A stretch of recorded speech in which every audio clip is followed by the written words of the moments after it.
بسم الله الرحمن الرحيم. قال الله تعالى: إن الملوك إذا دخلوا قرية أفسدوها وجعلوا أعزة أهلها أذلة وكذلك يفعلون. وقال تعالى: لقد كان لكم في رسول الله أسوة حسنة. اللہ تعالیٰ نے دنیا کے اندر اپنی نعمتوں کے دو سلسلے جاری اور قائم فرمائے ہیں۔ نمبر ایک ظاہری نعمت ہے اور نمبر دو باطنی نعمت ہے۔ پھر ظاہری نعمتیں مثال کے طور پر آپ کو کھانے پینے کی اچھی غذائیں مل گئی، یا پہننے کے لیے بہترین قسم کا لباس مل گیا، رہنے کے لیے ایک محل اور بنگلہ مل گیا، یہ ظاہری نعمتیں ہیں۔ ان نعمتوں کے اندر سب سے زیادہ ترقی کرنے والے اور بالکل انتہا تک پہنچنے والے، آخری منزل تک پہنچنے والے وہ بادشاہ ہوتے ہیں، کیونکہ وہ بیک وقت دنیا کی نعمتیں بھی استعمال کر رہے ہوتے ہیں تو ساتھ ساتھ اپنے پورے ملک کی رعیت اور قوم کے اوپر حکومت بھی کر رہے ہوتے ہیں، اپنے احکامات ان کے اوپر مسلط بھی کر رہے ہوتے ہیں۔ اور دوسری اللہ تعالیٰ کی باطنی نعمتیں ہیں۔ مثال کے طور پر آپ کو نماز کی توفیق مل گئی، یہ بھی اللہ تعالیٰ کی بہت بڑی نعمت ہے، لیکن باطنی نعمت۔ اور آپ کو روزہ رکھنے کی توفیق مل گئی، سال مکمل ہوا، آپ صاحب نصاب ہیں، زکوٰۃ ادا کرنے کی توفیق مل گئی، حج مکمل فرض ہے تو اس کو ادا کرنے کی توفیق مل گئی، پڑوس میں کوئی غریب ہے، مسکین ہے، نادار ہے، اس کو مدد کرنے کی توفیق مل گئی، تو یہ بھی اللہ تعالیٰ کی نعمتیں ہیں، بہت بڑی نعمتیں ہیں، لیکن ان کا تعلق باطن کے ساتھ ہی، یہ باطنی نعمتیں ہیں۔ اور ان باطنی نعمتوں کے اندر سب سے زیادہ ترقی کرنے والی جو ذات ہے وہ انبیاء علیہ السلام کی ذات ہوتی ہے۔ سب سے زیادہ ترقی یافتہ باطنی نعمتوں کے اندر انبیاء علیہ السلام ہوتے ہیں۔ اب ظاہری نعمتوں کی انتہا تک پہنچنے والا بادشاہ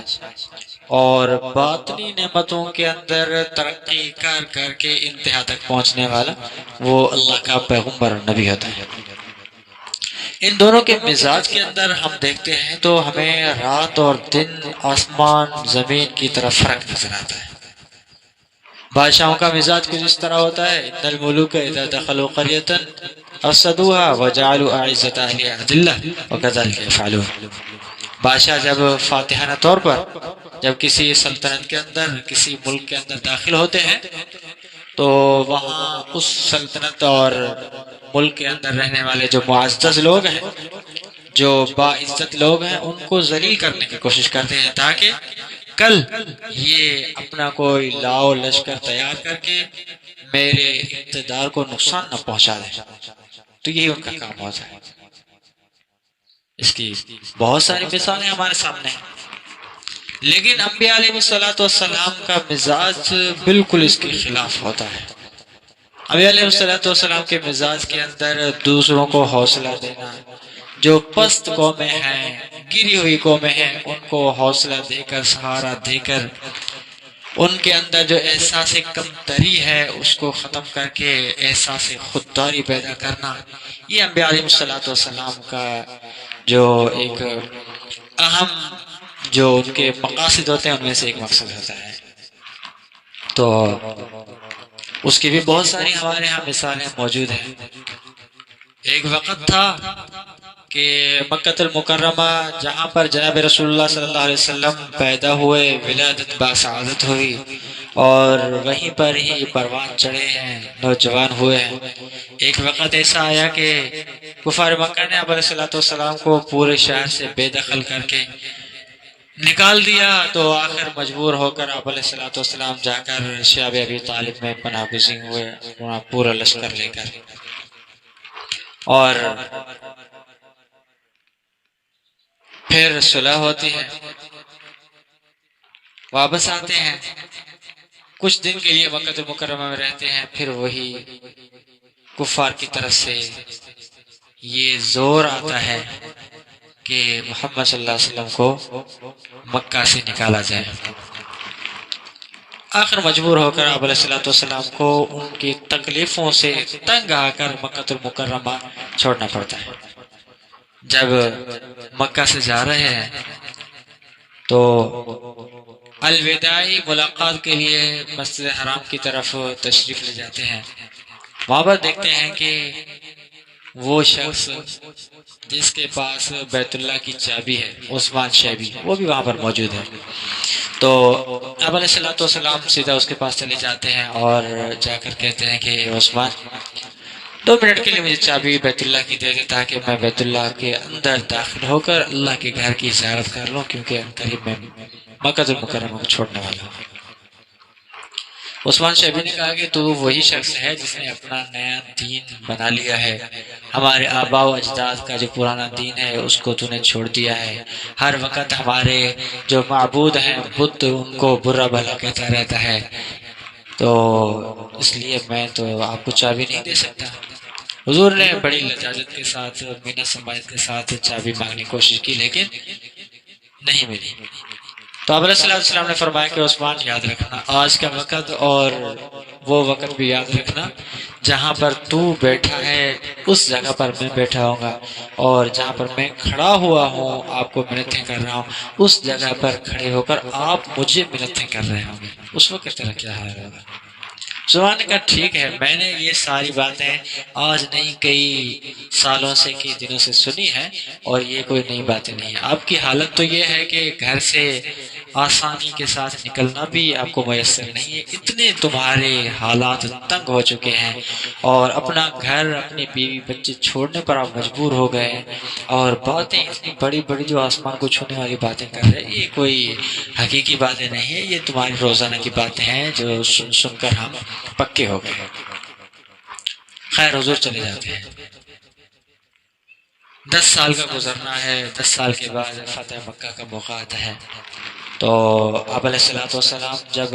مکہ المکرمہ کے اندر داخل ہوتے ہیں تو لوگوں کا بڑا عجیب خیال تھا کہ اب حضور جب مکے میں داخل ہو رہے ہیں، کیونکہ بڑے مظلومانہ اعتبار سے، مظلومانہ حساب سے یہاں سے نکالے گئے تھے، اور تو اب حضور کا جب داخلہ ہوگا تو بڑے شان و شوکت کے ساتھ ہوگا، اور تمام دشمنوں کو ان کا سبق سکھائیں گے کہ تم نے کیا کیا تھا، آج وہ تم بھی جھیلو۔ یہی خیال تھا، خود مکے والوں کا بھی خیال تھا کہ آج ہمارے ساتھ کچھ برا ہونے والا ہے۔ لیکن روایتوں کے اندر آتا ہے کہ جب آپ علیہ الصلوۃ والسلام مکہ المکرمہ میں داخل ہو رہے ہیں تو سب سے پہلے امن کا اعلان کرتے ہیں، من دخل دار ابی سفیان فهو آمن، جو ابو سفیان کے گھر میں داخل ہو گیا اس کو ہماری طرف سے امن ہے۔ حالانکہ ابو سفیان اب تو فتح مکہ کے موقع پر مسلمان ہو چکے ہیں، حضرت ابو سفیان رضی اللہ تعالی عنہ بن چکے ہیں، لیکن مسلمان ہونے سے پہلے جتنے بھی رسول اللہ صلی اللہ علیہ وسلم کے دشمن ہوتے تھے ان کی قیادت کرنے والے، ان کے سرگنا حضرت ابو سفیان ہوا کرتے تھے، لیکن مسلمان ہوتے ہی وہ عزت بخشی گئی کہ جو ابو سفیان کے گھر کے اندر داخل ہوتا ہے اس کو ہماری طرف سے امن ہے۔ من دخل المسجد الحرام فهو آمن، مسجد الحرام کے اندر جو داخل ہو گیا اس کو بھی ہماری طرف سے امن ہے۔ اگر یہ بھی نہیں کہہ سکتے من اغلق بابہ فقد آمن، جس نے اپنے گھر کا دروازہ بند کر لیا تو اس کو بھی ہماری طرف سے امن ہے، کوئی بھی خوف اور خطرہ نہیں ہے۔ فتح مکہ مکمل ہوا، سارے معمولات جو ہے اپنے روٹین پر آ گئے، آپ علیہ الصلوۃ والسلام بیت اللہ کی طرف تشریف لے گئے اور فرمایا کہ یہ مکے کے اندر جو بیت اللہ کا رکھوالا تھا جس کے پاس بیت اللہ کی چابیاں تھیں، عثمان شیبی، اس کو بلا کر لاؤ۔ صحابہ کرام جاتے ہیں، تلاش کر کے دیکھتے ہیں کہ ایک جگہ پر چھپا ہوا ہے، جا کر اس کو لے کر آتے ہیں۔ آپ علیہ السلام سیدھا چلے جاتے ہیں جہاں پر حضرت عثمان شیبی پہلے بیٹھے ہوئے تھے کسی زمانے میں، کسی وقت میں، وہاں پر جا کر بیٹھتے ہیں اور عثمان کو سامنے کھڑا کر دیتے ہیں۔ فرمایا عثمان جی اللہ کے رسول، وہ وقت یاد ہے کہ جہاں پر آپ کھڑے ہو وہاں پر میں کھڑا تھا، اور جہاں پر میں بیٹھا ہوں وہاں پر آپ بیٹھے ہوئے تھے۔ جی اللہ کے رسول یہ مجھے یاد ہے۔ وہ بھی آپ کو یاد ہوگا کہ میں نے آپ کو بڑی لجاجت منت سماجت کے ساتھ چابی مانگی تھی بیت اللہ کی، لیکن آپ نے نہیں دی۔ بالکل اللہ کے رسول یہ بھی مجھے یاد ہے۔ اور وہ آپ کو یاد ہوگا کہ میں نے آپ کو کہا تھا ایک وقت ایسا آنے والا ہے کہ بیت اللہ کی چابی میرے پاس ہوگی اور تو مجھ سے مانگ رہا ہوگا، میں دوں یا نہ دوں آپ میری مرضی۔ جی اللہ کے رسول مجھے یاد ہے۔ فرمایا اس کے جواب میں تو نے جو کچھ کہا تھا کہ یہ باتیں بہت سن چکے ہیں اور یہ صرف خیالی باتیں ہیں، تخیلات کی باتیں ہیں، حقیقت کچھ بھی نہیں ہے۔ جی اللہ کے رسول یہ بھی مجھے یاد ہے۔ حضور نے فرمایا اب بولو کیا کہتے ہو؟ تو حضرت عثمان شیبی رضی اللہ تعالی عنہ نے صرف ایک ہی جملہ بولا، اخ کریم و نبی کریم، میں ایک عزت دار کریم بھائی، ایک عزت دار کریم نبی کے سامنے کھڑا۔ نبی علیہ الصلوۃ والسلام نے سارا کچھ معاف کر دیا، فرمایا یہ بیت اللہ کی چابی ہے، یہ میں تیرے حوالے کرتا ہوں، اب پورے قیامت تک یہ جو چابی ہے یہ تیرے اور تیرے خاندان کے پاس ہی رہے گی، کسی جابر کا جبر، کسی ظالم کا جور تو اس سے یہ چابی چھین نہیں سکتا۔ حضور علیہ الصلوۃ والسلام کے فرمان کا یہ تاثیر ہے کہ کہا جاتا ہے کہ آج بھی اسی خاندان میں ہی یہ بیت اللہ کی چابی آ رہی ہے۔ انبیاء علیہ الصلوۃ والسلام کے مزاج کے اندر ایک رقت تھی، ان کے اندر اللہ جل جلالہ نے ایک محبت اور شفقت رکھی تھی کہ جو معاشرہ، جو فرد معاشرے کے اندر اب گرنے چلا ہے، اب اس کو ایک حوصلہ دیا جائے، اس کی حوصلہ افزائی دی جائے تاکہ اس کے اندر جو احساس کمتری پیدا ہونے والا ہے وہ ختم ہو جائے اور احساس خودداری پیدا ہو جائے۔ اور یہ اسلام کا ایک مقصد، جتنے بھی مقاصد ہیں ان میں سے ایک مقصد رہا ہے، اور ہر موقع پر، ہر جگہ پر یہی اسلام کا رد عمل رہا ہے ان قوموں کے لیے جو گرنے چلی ہے۔ ایک وقت ایسا بھی آیا ہے، گزرا ہے، جس کے اندر عورت کو ایک گرے سے گری مخلوق سمجھا جاتا تھا، اس کو جینے کا حق تک نہیں دیا جاتا تھا۔ جب کسی کے گھر میں بچی پیدا ہو جاتی تھی تو وہ اتنے پریشان ہوتے تھے، یتوارا من القوم من سوء ما بشر بہ، جب ان کو بچی کی خوشخبری ملتی تھی تو لوگوں سے چھپتے پھرتے تھے، کہیں لوگ مجھے دیکھ نہ لیں، جب دیکھ لیں گے تو یوں ہی کہیں گے یہ منحوس انسان ہے کیونکہ اس کے گھر میں بچی پیدا ہوئی۔ اور پھر ہوتا یہ تھا کہ اس بچی کو یا تو حیوانوں کی طرح رہتے تھے اپنے معاشرے کے اندر، اور یا تو چپکے سے اس کو لے جاتے تھے، زندہ کسی گڑھے کے حوالے کر دیتے تھے، اس کو جینے کا حق بھی نہیں دیا جاتا تھا۔ لیکن اسلام کے اندر اس گری ہوئی مخلوق کو، جس کو لوگوں نے بالکل زندہ رہنے کا حق بھی نہیں دیا تھا،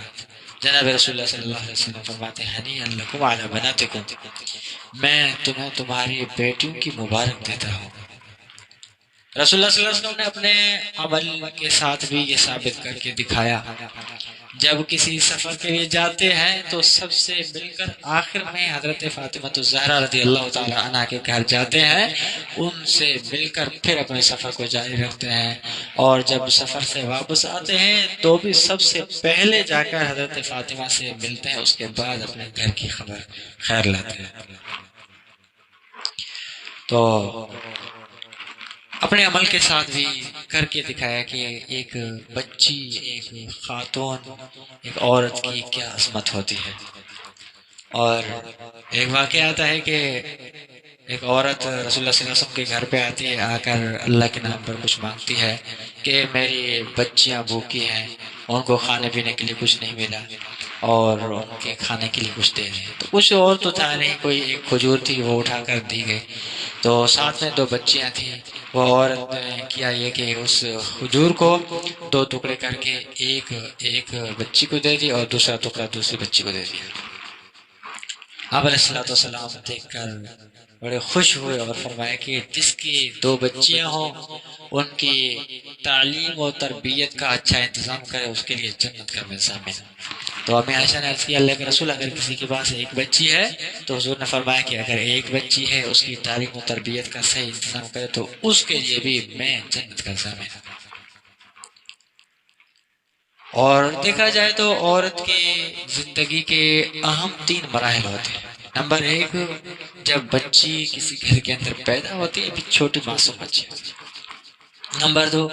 جب وہ بالغ ہو کر اپنے شوہر کے گھر میں جاتی ہے اور نئی زندگی کی شروعات ہوتی ہے۔ نمبر 3 جب اس کی اولاد پیدا ہو جاتی ہے اور یہ اولاد کی ماں بن جاتی ہے۔ یہ 3 اہم مراحل ہوتے ہیں عورت کی زندگی کے۔ جب چھوٹی بچی ہے تو اس وقت اسلام ہمیں یہ کہتا ہے کہ تمہارے بیٹے تمہارے لیے اللہ تعالیٰ کی نعمت ہیں، لیکن یہ بیٹیاں یہ اللہ کی رحمت ہیں، تمہاری نیکیاں ہیں، ان کی جتنی قدر کرتے جاؤ گے تمہاری نیکیوں کے اندر آہستہ آہستہ ترقی ہوتی جائے گی۔ اور جب یہی عورت اپنی گھر کی ملکہ بنتی ہے اور اپنے گھر میں آ کر پہنچتی ہے، شوہر کے ماتحت آتی ہے،